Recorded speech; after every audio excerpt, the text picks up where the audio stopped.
Big laugh. I like that. Yeah, well, yeah. Oh, big laugh, Brad. I like it, man.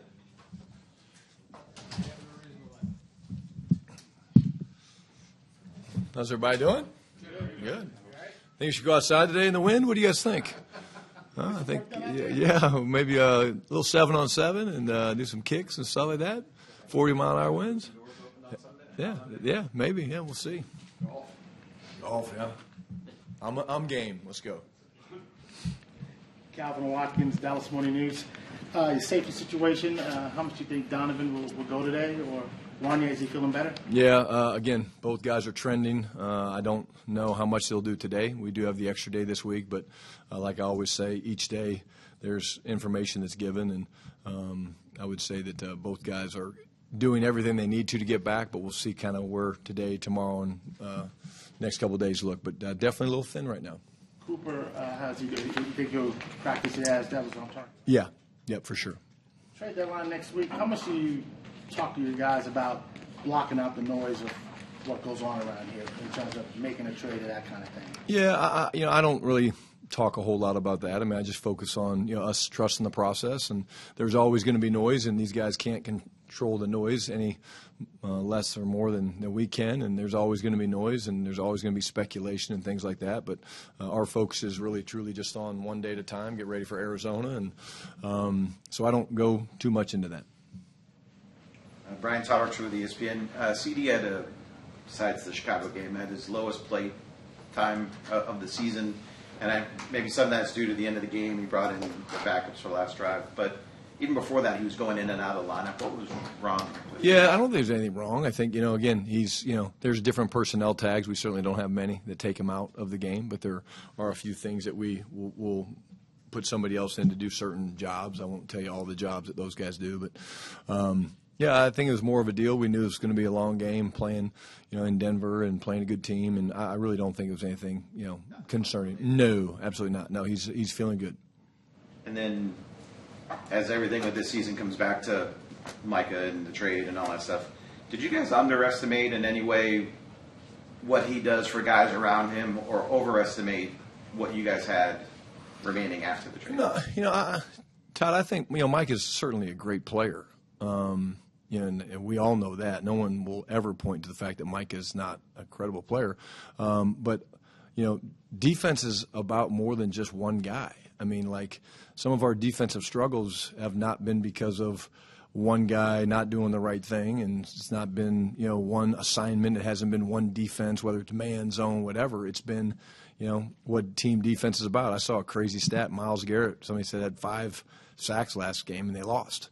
I mean, this is the ultimate team game, and defense, and the more I spend time over there, you realize, I guess as the offensive guy, I just kind of always took it for granted because we had our own issues. But, if you're not aligned perfectly in terms of your fits and things like that, it makes it really, really difficult. And so, again, I all respect to Micah, what a great player, but, team defense is what we need to play better. Do you have enough guys to play that? Have the guys you've had not played to the potential that you guys thought it would? No, I think none of us have done good enough. I mean, coaches, players, head coach, none of us have done good enough. That's real. I mean, our scorecard is what it is. And that's not just defensively. That's offensively. We're a football team. That's 3-4-1. You can take the stats on offense, and as far as I'm concerned, I mean, is what it is. We want to win, and people talk about, hey, MVP and this and that. Dak Prescott doesn't want to win MVP. He wants to win a Super Bowl, and that's what we want to win. And we're not there yet. We've not played that consistently well enough to certainly be in that discussion, but it doesn't mean the journey stops. It certainly doesn't stop. It just, you get more focused, you get more intentional, and we got to do it together. John Machado with The Athletic. Arizona lost 5 in a row, but every one of those games are all 3, 4, 2-point games. What have you seen from them? What stands out about them to you? Good football team. They've had missed Kyler for a few games. He's obviously a dynamic player, and they've been a little bit beat up, like a lot of teams in the league. But I see a team that's hungry. They play you hard. They have lost some close games. I know on defense, they went out. They spent quite a bit of money on adding guys like Calais Campbell and good players like that. Buda Baker, shoot, I mean, this guy, he just doesn't get enough credit for what a great football player he is. I saw him in a game, literally in a game, when I was in Seattle, literally take out 2 of our running backs. I mean, he plays the game the right way, and not enough people talk about what an elite player he is. And they want to run the football, they want to get the ball obviously to McBride. He's a really good weapon, and I just think that they're like everybody. They're aggressive defensively. They're very multiple. They do a lot. Nick Rallis is a really sharp defensive coordinator. Puts his guys in good positions, and they're a good football team. Don't let the record fool you. And then with Kyler Murray, it'll be a big story this week. Obviously, he's 9-0 at AT&T Stadium, going back to high school. Do you think any of that stuff even matters? Is that even something that you even would talk or mention to your team? No, I don't think so. Hopefully, it means he's due to lose one. Kyler, if you want to help. But no, I think, obviously you can't speak about Kyler Murray without talking about what an incredible player he was at Allen and in high school, and, one of maybe the greatest high school quarterbacks of all time. He's in that discussion, but, I'm sure he'll be excited to come back here and very comfortable playing here. But, again, whether you play at AT&T Stadium, you play out in Arizona, you play in a neutral site, he's still a damn good football player. They're a good football team, and we're going to have to play well to beat them. Nick Harris, 4-star Telegram, a little bit more on Kyler in high school. That 2015 year with Georgia, did you evaluate him at all or look at his high school tape from that context? I don't think so. I remember I've known the name for a long time, because you couldn't open up an article, or I guess the internet was rolling back then, but, you'd hear his name, his kid from Allen, Texas, and, the more you study him and you jump into it, which, I did a little bit, you always see the crossover tape, but when you study them like you kind of do this week and like we've done this week, sitting in some of the meetings, you just see the incredible speed and quickness and agility, but the passer is pretty elite too. So presents a lot of problems for you defensively. And it's one of those situations that, again, you can get pressure on him, but he's hard to get down. He doesn't get sacked very often. Nick, he gets out in space, and then, you have the perfect contain plan, but he's so quick and so fast, he's able to avoid it and get outside. And that's why we got to do a really good job, not just up to the 2.3, but beyond with our coverage responsibility. You guys are opening the window for Perrion Winfrey today. What do you hope to see from him this week? Yeah, again, just looking to get depth. Here's a guy that, again, has good flexibility for us, can play inside, can play outside, love his play style. That's a big part of what we're looking for. All 11 guys, just playing hard, playing to the whistle, playing on the edge without going over the edge, and that's all he knows. And so I know he's worked really hard to get back and feels great, and he's excited.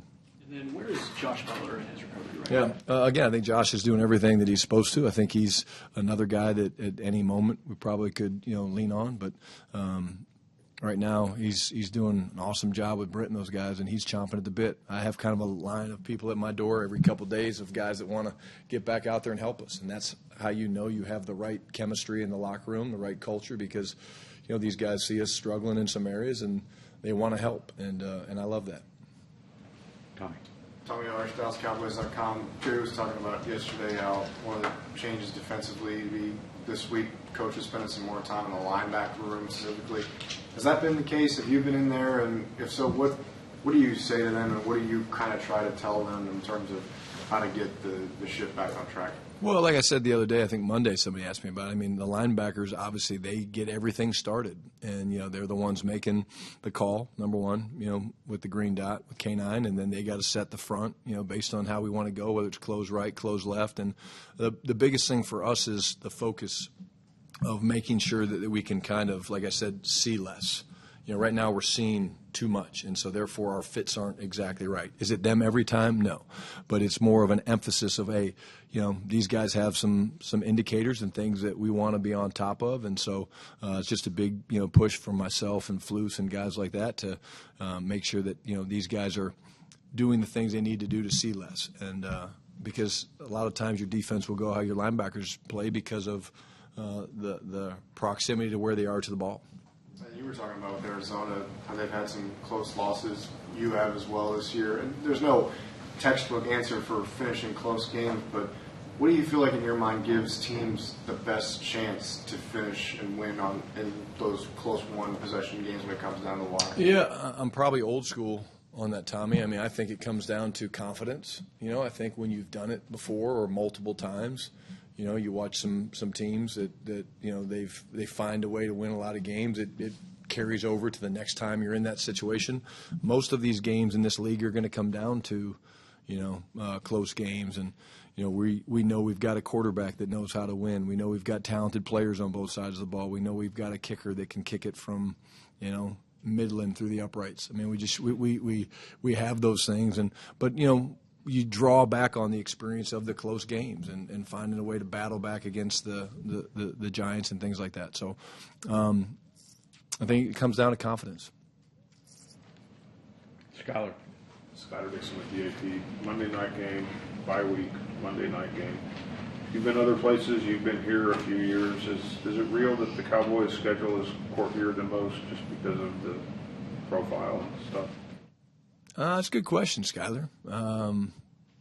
I mean, this year certainly it is. I mean, you can't say that it's not. I mean, the multiple Thursday night games in this schedule, but I don't think they're doing that to penalize us. I think, you know, people love or hate the Cowboys, and that's part of why we play, how we play, where we play, and whatnot. But again, it really doesn't matter. These guys would go and play anybody, anytime, anywhere. But I can't say that it's not something that is definitely noticeable when you look at the schedule, and the Thursdays and things like that are a little different.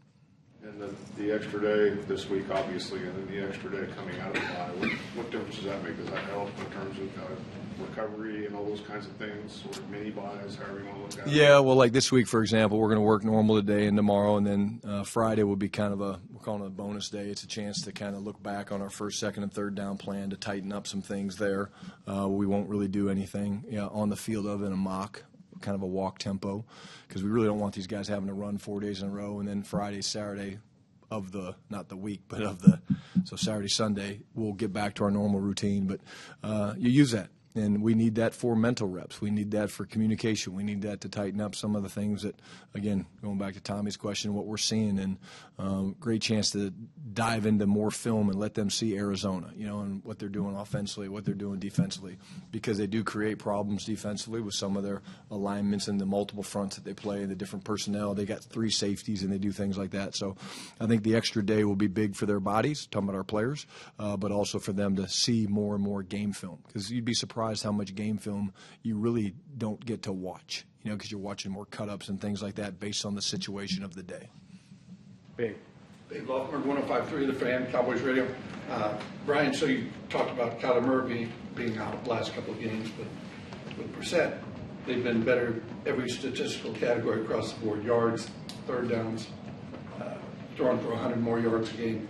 So what do you see when you look at those 2 games compared to what they were doing previously? Why have they been? Well, I'm a huge Jacoby Brissett fan. I mean, I had him in Indianapolis, babe, and he's one of my favorite guys ever. I think maybe it's because after, you know, we were surprised that Andrew couldn't come back. Talking about Andrew Luck, of course, we traded for Jacoby during the bye before the first game, and you know, I think there's something about Jacoby. You know, I'll brag on him for a minute, just the type of leader he is and things like that. His arm talent's incredible, but they do play a little different. You know, they played more from under center than they do with Kyler, and you know, with Kyler they're in the gun more and they do a little bit more pistol and things like that. Jacoby's not going to run a whole lot. He's not going to run some of the counter read schemes that they do with Kyler, so that certainly looks different. But again, I think they're very comfortable with both quarterbacks, and certainly Kyler's their starter. But I'm not surprised that they played well with Jacoby. He's a incredible competitor and incredible young man. In a situation as the offensive coordinator or whatnot where you start doing some things differently because you have to, because of the personnel, but then all of a sudden you say, hey, maybe we should do a little more of this. I mean, do you expect some of that?